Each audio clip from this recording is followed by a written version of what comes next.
할렐루야. 오늘은 성전이신 예수님이라는 제목으로 뉴저지 팔팍 한인 루터교회 이상조 목사님께서 요한복음 2장 13절에서 22절을 본문으로 하나님의 말씀을 전하겠습니다. 유대인의 유월절이 가까운지라 예수님께서 예루살렘으로 올라가셨더니 성전 안에서 소와 양과 비둘기 파는 사람들과 돈 바꾸는 사람들이 앉아있는 것을 보시고 노끈으로 채찍을 만드사 양이나 소를 다 성전에서 내어 쫓으시고 돈 바꾸는 사람들의 돈을 쏟으시며 상을 엎으시고 비둘기 파는 사람에게 이르시되 이것을 여기서 가져가라. 내 아버지의 집으로 장사하는 집을 만들지 말라 하시니 제자들이 성경 말씀에 주의 전을 사모하는 열심히 나를 삼키리라 한 것을 기억하더라. 이에 유대인들이 대답하여 예수님께 말하기를 내가 이런 일을 행하니 무슨 표적을 우리에게 보이겠느냐?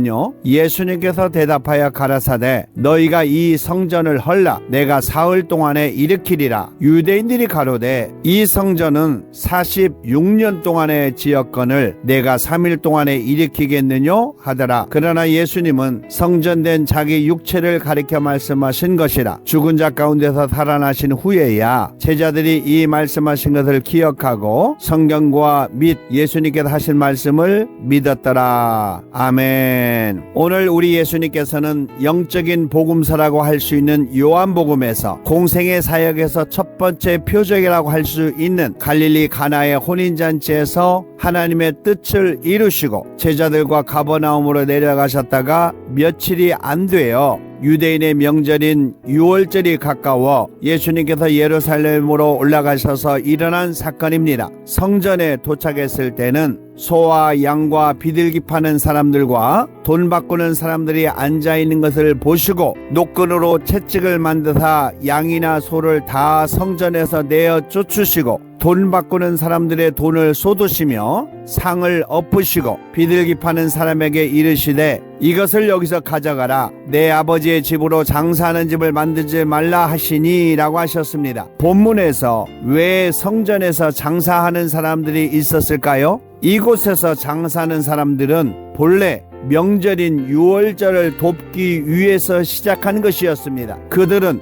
유월절에 필요한 재물과 돈을 위하여 좋은 의미로 시작했던 것이 본질을 잃어버리고 세상적인 방법이 중심이 되어 영적인 의미가 죽은 것을 표현하고 있는 것입니다. 본문에 소와 양과 비둘기는 제사를 지내는데 필요한 제물로 부유한 사람부터 그렇지 않는 사람에게까지 경제적인 수준에 따라 제물을 준비해 놓은 것을 말하고 있습니다. 흠없는 소와 그 다음 수준인 흠없는 양, 그리고 비교적 가난한 사람들에게 제물로 드렸던 흠없는 비둘기를 말하고 있는 것입니다. 그리고 돈 바꾸는 사람들이 나오는데 이들은 각 나라에 흩어져 있었던 디아스포라 유대인들이 예루살렘 성전으로 유월절과 오순절을 지키기 위하여 모일 때에 성전 세금을 받았는데 각 나라의 돈을 유대인들이 사용하는 돈으로 바꾸어 내야 하기 때문에 돈을 바꿔주는 사람이 필요했던 것입니다. 처음에는 순수하게 예배를 돕는 목적으로 시작했지만 이것이 후에는 수많은 돈이 움직이고 부정과 부패가 만연하는, 즉 강도들 같은 행위로 변하게 된 것을 예수님은 잘 알고 있었습니다. 이 모든 것을 쫓아내시고 뒤집어 엎으시고 성전을 정화하시면서 특이한 것을 발견할 수가 있는데 비둘기 파는 사람들에게는 쫓아내거나 엎으시지 아니하고 이것을 여기서 가져가라 라고 돌려주셨다는 것입니다. 가난한 사람들을 배려하신 모습을 볼 수 있는 내용입니다. 그리고 이어서 이들뿐 아니라 모두 들을 수 있도록 내 아버지의 집으로 장사하는 집을 만들지 말라라고 했다는 것입니다. 마가복음 11장 11절에서는 너희가 강도의 구례를 만들었도다라고 책망하셨습니다. 이 내용은 지금 우리 현대교회를 지적하고 있는 무서운 경고의 말씀이라는 것을 알아야 할 것입니다. 예수님께서 본문 16절에 내 아버지의 집은 이라고 말씀하셨는데 지금 교회를 의미하고 있습니다. 에베소서 1 1장 23절에 교회는 그리스도의 몸이니라고 말씀하셨습니다. 그리고 이어서 장사하는 집을 만들지 말라라고 경고하셨습니다. 즉 예수님의 이 간절한 경고는 아주 아픈 마음으로 절규하는 심정으로 하신 말씀입니다. 내 아버지의 집인 성전에서 언제부터인가 사탄의 속임으로 인하여 하나님의 거룩한 곳이 세상에서 하나님처럼 높아지려는 세상적인 가치인 물질이 그 자리를 대신하여 섬김처럼 되어버린 악한 상태를 표현하신 것으로 예수님의 아픈 탄식의 소리인 것입니다. 결국 하나님이 중심이 되어야 하는 성전이 물질인 재물과 돈이 중심이 되는 현상이 된 것은 곧 우상 숭배와 같은 현실이 된 것을 말하고 있습니다. 여호와 하나님께서 출애굽기 20장 3절 이하에서 너는 나 외에는 다른 신들을 내게 있게 말지니라. 너를 위하여 새긴 우상을 만들지 말고 또 위로 하늘에 있는 것이나 땅에 있는 것이나 땅 아래 물속에 있는 것에 아무 형상이든지 만들지 말며 그것들에게 절하지 말며 그것들을 섬기지 말라. 나 여호와 너의 하나님은 질투하는 하나님이신즉 나를 미워하는 자의 죄를 갚되 아비로부터 아들에게 3, 4대까지 이르게 하거니와 나를 사랑하고 내 계명을 지키는 자에게는 1000대까지 은혜를 베푸시느니라 라고 말씀하셨습니다. 결국 하나님의 중심이 아니라 재물이 중심이 된 성전은 우상 숭배와 같은 일이 벌어지고 있었던 것입니다. 이와 같은 현상을 마가복음에서는 강도의 구렬이라고 말씀하셨고 이 현상이 지금 현대 교회에 재현되고 있다는 아픈 현실을 표현하신 내용입니다. 예수님의 이 아픈 탄식과 같은 소리를 듣고 제자들이 시편 69편 9절에서 시편 기자가 미래의 예수님의 입장에 하신 말씀을 생각나게 하셨다는 내용입니다. 이 내용은 주의 집을 위하는 열성이 나를 삼키고 주를 회방하는 회방이 내게 미쳤나이다 라고 탄식하신 성경을 기억했다는 것입니다. 예수님께서 노끈으로 채찍을 만들어 성전을 정화하실 때에 유대인들은 감히 그렇게 한 예수님에 대하여 크게 놀라면서도 내가 이런 일을 행하니 무슨 표적을 우리에게 보이겠느냐라고 말했습니다. 그 당시에 예수님께서는 절대적인 권력을 갖고 있었던 유대인들을 무서워하지 않고 담대하게 하나님의 뜻을 이루어 가신 것은 성령의 충만함 때문에 가능한 것이었습니다. 그런데 그렇게 성전을 정화하신 예수님께서 그들이 요구하는 것은 표적이었습니다. 18절에는 그들이 예수님에게 이런 일을 행하니 무슨 표적을 우리에게 보이겠느냐라고 하는 것이었습니다. 예수님의 신적인 사역 중에서 이적과 기적 그리고 표적이 있습니다. 이적은 인간적인 힘으로 할 수 없는 신적인 능력을 말하는 것이고 역시 기적도 사람들이 직접 보고 체험하고 놀라는 사건을 표현한 것이며 표적은 하나님께서 당신에게 어떤 능력을 주어 하시고자 하시는 하나님의 뜻을 눈으로 보고 느끼고 체험하며 알 수 있도록 하나님의 뜻을 증거하는 방법을 말씀하신 것입니다. 고린도전서 1장 12절에서도 유대인들은 표적을 구하고 헬라인들은 지혜를 찾으나 우리는 십자가에 못 박히신 그리스도를 전하니 유대인에게는 거리끼는 것이요 이방인에게는 미련한 것이로되 오직 부르심을 입은 자들에게는 유대인이나 헬라인이나 그리스도는 하나님의 능력이요 하나님의 지혜이니라 라고 말씀하셨습니다. 유대인들이 표적을 보여달라는 말에 예수님께서는 19절에서 이렇게 말씀하셨습니다. 너희가 이 성전을 헐라 내가 사흘 동안에 일으키리라 라고 하셨습니다. 예수님은 영적인 의미로 유대인들의 성전 즉 자신을 말하는 것으로 후에 대속의 제물로 죽고 사흘 후에 다시 살아나는 부활을 의미하는 것이었습니다. 이것이 성전을 정화하신 하나님의 뜻을 나타내는 표적이었던 것입니다. 그런데 유대인들은 영적으로 지혜가 없으므로 그 의미를 깨닫지 못하고 20절에 이 성전은 46년 동안의 지었거늘 내가 3일 동안에 일으키겠느냐 라고 하며 하나님의 뜻인 표적을 이해하지 못하는 내용을 알 수 있습니다. 결국 이 내용은 예수님께서 공생애를 마치실 때에 십자가에 죽으시고 3일 후에 부활하시고 그리고 예수님께서 승천하시고 난 이후에 성령의 충만함을 통하여 제자들이 기억하고 믿었더라 라고 말하고 있습니다. 오늘 본문을 통하여 우리 예수님께서 우리 성도들에게 주시고자 하신 내용이 있습니다. 먼저 성전 즉 교회는 거룩하신 하나님의 집으로 지켜야 한다는 것입니다. 16절에 내 아버지의 집으로라고 말씀하셨습니다. 성전 즉 교회는 하나님께서 거하시는 거룩한 장소인 것입니다. 레위기서 19장 2절에 너는 이스라엘 자손의 온 회중에게 고하여 이르라 너희는 거룩하라 나 여호와 너의 하나님이 거룩함이니라 라고 말씀하셨습니다. 성전 즉 교회이신 예수님께서 거룩하심으로 그를 따르는 성도들도 거룩한 삶을 살아야 한다는 것입니다. 베드로전서 1장 15절에 오직 너희를 부르신 거룩한 자처럼 너희도 모든 행실에 거룩한 자가 되라 라고 말씀하셨습니다. 그리고 하나님이 거룩하니 예수님도 거룩하고 그러므로 예수님을 따르는 성도들도 거룩해야 한다는 것입니다. 요한복음 17장 19절에 또 저희를 위하여 내가 나를 거룩하게 하오니 이는 저희도 진리로 거룩함을 얻게 함입니다 라고 예수님의 기도 속에서 말하고 있습니다. 두 번째는 성전 즉 교회는 세상과 구별이 되어야 한다는 것입니다. 17절에 장사하는 집 나를 삼키리라 라고 말하고 있습니다. 악한 마귀는 예수님을 거룩한